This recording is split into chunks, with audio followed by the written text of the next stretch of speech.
इस बार हमास से बदला नहीं, हमास का समूल विनाश चाहता है इजराइल। रोज रोज की लड़ाई को हमेशा के लिए खत्म करना चाहता है इजराइल।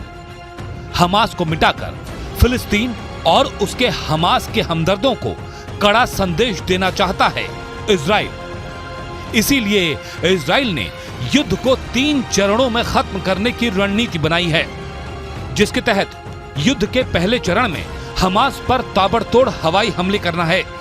दूसरे चरण में गाजा में घुसकर हमास के एक एक निशान को मिटाना है और तीसरे चरण में गाजा में एक नई सुरक्षा व्यवस्था खड़ी करनी है।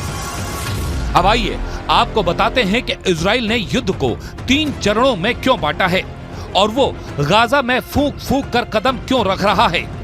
दरअसल गाजा की घनी आबादी में छिपे हमास के लड़ाकों और उनके ठिकानों को पहचानना बहुत मुश्किल है। गाजा के ज्यादातर ठिकानों की पहचान तभी होती है जब वो रॉकेट हमले करते हैं।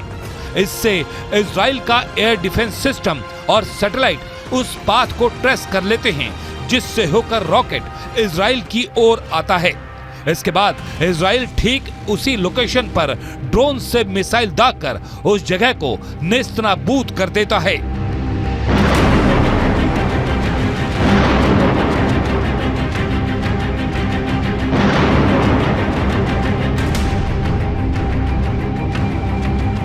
इस बार इजराइल ने हमास को जड़ से मिटा देने की कसम खा ली है।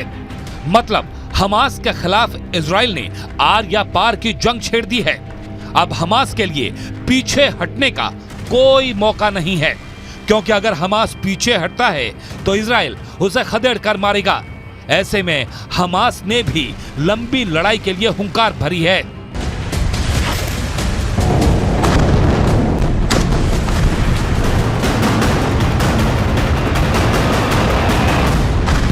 इजराइल के रक्षा मंत्री योव गैलेंट ने कहा कि इजराइल अभी इस युद्ध के पहले चरण में है, जिसमें हमास को हराने और उसके ठिकानों को तबाह करना शामिल है। इसीलिए हमास पर इजराइल के हमले जारी हैं और हमास के लड़ाकों और उसके बुनियादी ढांचे को नुकसान पहुंचाया जा रहा है। צה"ל ממשיך להיערך לשלב הבא של המלחמה, התמרון. הכוחות נמצאים בשטח, מתאמנים, מתארגנים, לומדים, מתחקרים, לומדים כבר את כל מה שקרה בלחימה עד כה ואת הלקחים שעליהם להפיק. מעבר לכך, אנחנו ממשיכים כל הזמן במאמץ הלוגיסטי על מנת להגיע ככל הניתן בצורה מלאה והמוכנה הטובה ביותר. युद्ध के दूसरे चरण में इजराइल की सेना गाजा पर चढ़ाई करेगी और पूरे गाजा पट्टी से हमास के एक एक लड़ाके, एक एक ठिकाने और एक एक निशान को मिटाकर ही दम लेगी। הלאומית במשרד הביטחון וצה"ל הודיעו הבוקר כי קריית שמונה תצטרף לתוכנית הפינוי לבתי הערכה בסבסוד המדינה. את התוכנית ינהלו רשות החירום הלאומית, הרשות המקומית ומשרד התיירות. פינוי מסוג זה, שכבר נעשה בכמה יישובים בגבול הצפון, מאפשר לצה"ל להרחיב את חופש הפעולה המבצעי נגד ארגון הטרור חיזבאללה. हालांकि हमास के खात्मे के बाद भी इजराइल की चुनौती खत्म नहीं होगी, क्योंकि गाजा पट्टी में हमास के समर्थकों और हमदर्दों की कमी नहीं है। अगर हमास के सारे लड़ाके इस युद्ध में मारे भी जाते हैं तो हमास को नए सिरे से खड़े होने में देर नहीं लगेगी, क्योंकि गाजा पट्टी के लोग यही मानते हैं कि इजराइल ने फिलिस्तीन की जमीन पर कब्जा किया है और उन्हें उस जमीन से खदेड़ना ही हर फिलिस्तीनी नागरिक का आखिरी मकसद है। इसीलिए अगर इजराइल ने हमास की मौजूदा कमान को मिटा दिया तो वो उन्हें गाजा में कितने दिनों तक सुरक्षा व्यवस्था बनाकर रखनी पड़ेगी, इसका अंदाजा इजराइल को भी नहीं है। इजराइल की यही कोशिश रहेगी कि एक बार हमास के खात्मे के बाद गाजा का प्रबंधन दोबारा हमास समर्थकों के हाथों में न जाए, लेकिन इसके लिए इजराइल के पास कोई ठोस विकल्प नजर नहीं आ रहा।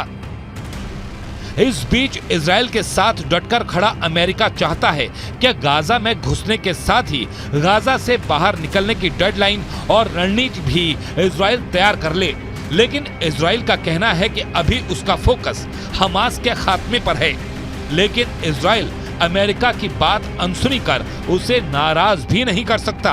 इसलिए गाजा में जमीनी ऑपरेशन शुरू करने से पहले अमेरिकी अधिकारियों के साथ इजरायली सेना को अपना एग्जिट प्लान शेयर करना होगा और गाजा में घुसने के बाद सब कुछ प्लान के मुताबिक रहा तो इजराइल को अमेरिका से किया वादा निभाना होगा और गाजा को जल्द से जल्द छोड़ना होगा, क्योंकि कुछ दिन पहले अमेरिकी राष्ट्रपति जो बाइडेन ने भी कहा था कि अगर इजराइल गाजा पर कब्जा करने की सोच रहा है तो ये उसकी बड़ी भारी गलती होगी।